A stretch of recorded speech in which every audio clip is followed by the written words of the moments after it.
Le rendez-vous au cours duquel on vous apprend comment faire du bien à la planète avec le numérique. Et on va découvrir donc ensemble aujourd'hui un service qui, dont la promesse est de faire un peu de ménage dans votre messagerie. Depuis combien de temps n'as-tu pas fait de ménage dans ta messagerie, François ? Écoute, 10 ans, 15 ans ? Mais tu sais quoi, j'ai mon Outlook qui me rappelle tous les jours qu'il faut que je fasse le ménage. Parce que je suis vraiment au taquet là du stockage. Et c'est pas bon.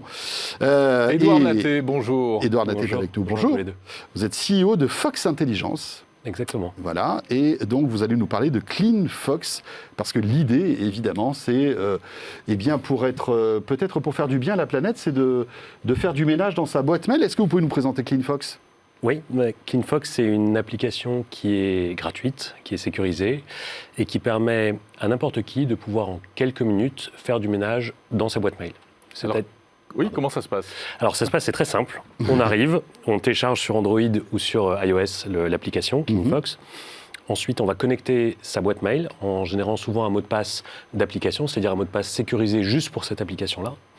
Et ce que va faire CleanFox, c'est pas vous présenter tous vos mails, parce que sinon ça serait impossible à nettoyer, mais tous les mails vont être regroupés par expéditeur. Et on va par exemple voir une petite carte qui va s'appeler Newsletter Amazon, taux d'ouverture 5%, par exemple, et l'utilisateur va avoir 3 choix comme sur Tinder. Enfin, sur Tinder, il y en a 2. Mais nous, on en a 3, mais on peut swiper. À gauche, on supprime tout l'historique, mais on reste abonné. À droite, on supprime l'historique et on se désabonne. Et en haut, on considère que c'est important, on garde tout. Et en fait, ce geste tout simple, il permet en quelques minutes de nettoyer sa boîte mail pour n'importe quel utilisateur. Pas mal. Et donc c'est comme si je mettais tout à la corbeille, que je vidais la corbeille en fait, de mon mail. Parce que c'est vrai que quand on est abonné, je sais pas moi, à Gmail ou à Outlook, etc., il y a 2 actions à faire. Il y a vider, supprimer un mail, et puis après, au bout d'un moment, supprimer la corbeille, en fait. Et éventuellement même se désabonner. Et voilà. Dans le cas où on veut se désabonner. Et en plus, éventuellement, se désabonner. Et en fait, le désabonnement, c'est quelque chose qu'on a observé qui n'est pas forcément demandé par les utilisateurs. Ce qui est demandé par les utilisateurs, c'est qu'un mail lu ou non lu, qui soit supprimé de manière automatique. Et c'est une des choses que CleanFox permet de faire. Et pourquoi c'est important ? Parce que, en fait, les emails, quand on les stocke, ça génère du CO2. Pas quand on les reçoit, pas tellement, c'est quand on les stocke. Parce que ça prend de la place, en fait, c'est ça ? Exactement. Ça prend de la place sur des data centers. Oui, parce qu'on croit qu'ils sont chez nous, ils sont surtout sur des data centers. Exactement, avec des accès haute disponibilité, il y a de la redondance parce que comme c'est des données importantes, il faut les dupliquer, etc.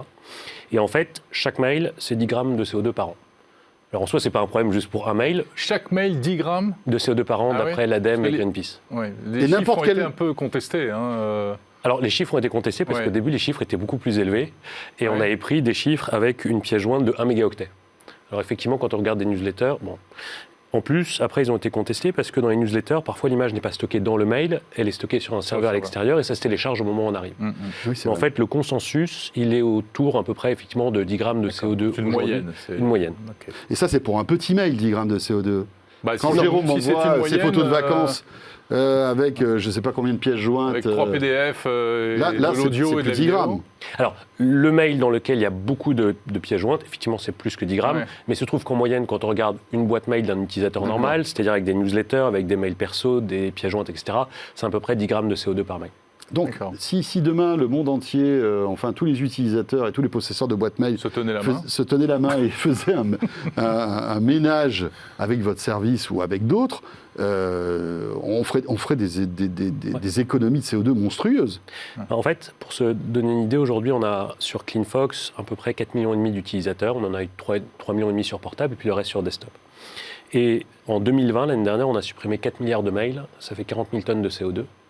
Et pour essayer de se donner une idée de ce que ça fait 40 000 tonnes, quand on regarde les accords de Paris aujourd'hui, un Français qui fait 11 tonnes de CO2 par an doit en faire 2, donc divisé par 5. Si on se dit sur ces 2 tonnes, je vais en mettre 10% pour le numérique, ce qui est déjà beaucoup, en fait on se rend compte que les 40 000 tonnes de CO2 qu'on a économisées, c'est l'empreinte carbone numérique de centaines de milliers de Français. Et donc c'est pour ça que c'est important de le faire. Et puis c'est important de le faire aussi parce que les gens n'ont pas d'excuses d'avoir une boîte mail en bordel, en pagaille.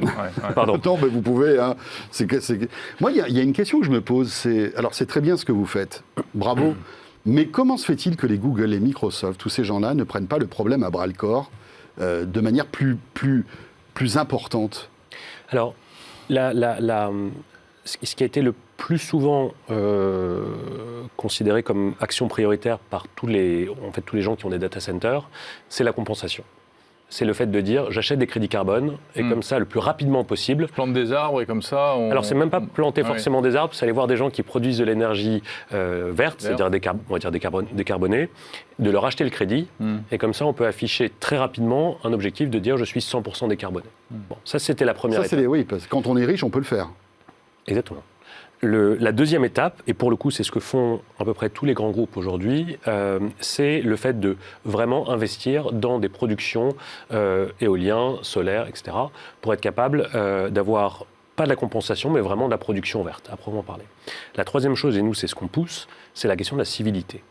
Ça veut dire qu'aujourd'hui, quand vous avez des dizaines de milliers de mails dans une boîte mail qui sont des vieilles newsletters de Noël 2005 qui servent à rien.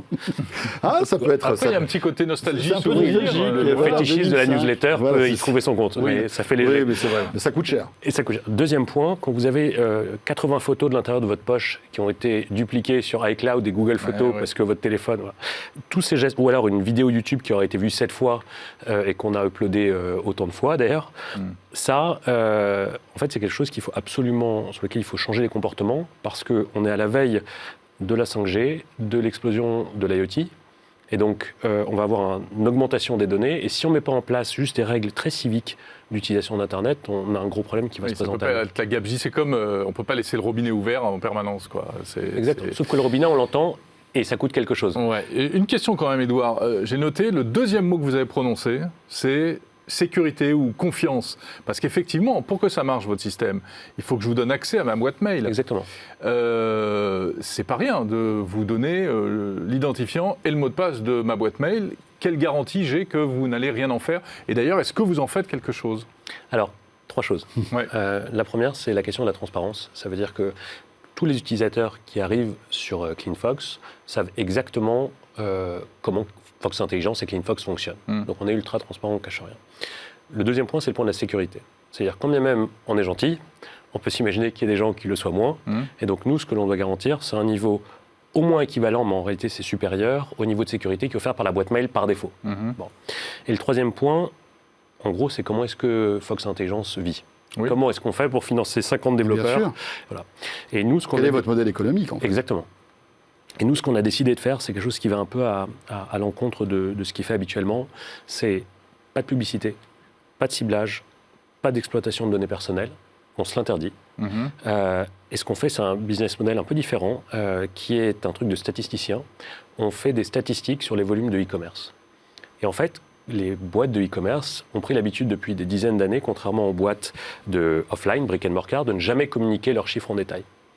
Il se trouve que nous, de manière totalement anonymisée et agrégée, on est capable de le voir parce qu'il y a les reçus électroniques qui passent, on compte les reçus électroniques d'Amazon.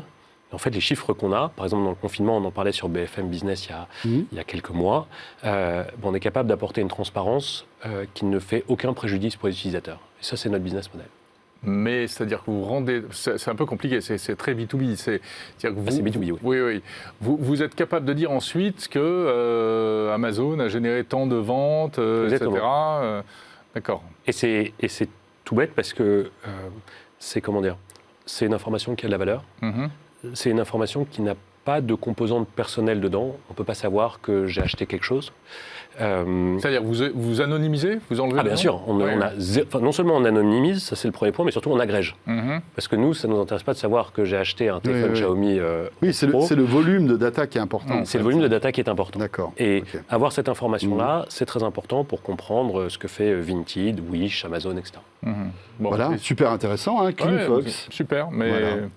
Si je vous donne mon mot de passe, il faut que je le change après Non, alors ça c'est très important. Dans la majorité des cas, en fait, on n'a pas votre mot de passe. On a un mot de passe d'application que vous générez chez votre prestataire d'email. Donc comme ça, ce n'est pas votre mot de passe habituel. Et la deuxième chose, c'est qu'on ne le garde jamais en clair. On a un service qui s'appelle KMS, qui est à l'extérieur, et qui est un service qui fait le cryptage du mot de passe. C'est un peu le b.a.-ba, ce qui est une nécessité. C'est une absolue nécessité quand on a la confiance de 4 millions de personnes. Bien sûr. Merci beaucoup, Édouard. Merci à vous. Voilà, CEO de Fox Intelligence. À tester, CleanFox. Voilà, c'était très intéressant. Notre rendez-vous de Tech Care. Très belle démarche.